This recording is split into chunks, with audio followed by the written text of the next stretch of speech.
This week's spotlight's so intense on abortion for obvious reasons. There's a new poll that came out today, shows how some Texans at least feel about what would happen if Roe versus Wade is overturned. Our political reporter Jack Fink here with results of the poll, and also discuss a little, if you would, about what this would mean for the governor's race coming up in the fall.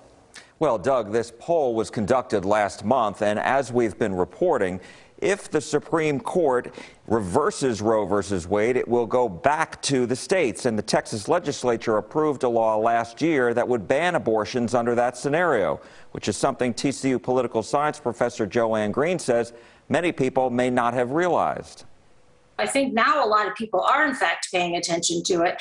And the political consequences of that could be quite large. The Texas Politics Project asked Texans how they would feel if the state would ban all abortions if the landmark ruling was reversed.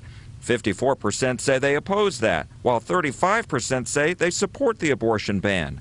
Governor Greg Abbott hasn't mentioned the draft opinion on Twitter, but spoke with Rick Roberts on WBAP 820 AM and said it's important to consider this was a draft. The fact that it was a draft and that we don't know yet whether or not there are 5 or more solid votes in favor of it, I think the majority opinion in this case must be issued this week to show that the United States Supreme Court will not be intimidated by this attempt at a hijack by whoever released this draft opinion.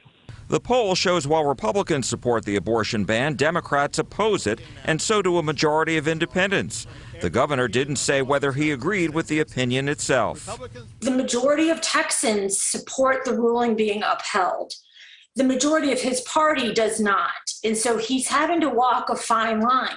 His Democratic challenger, Beto O'Rourke, criticized the draft opinion and Texas law.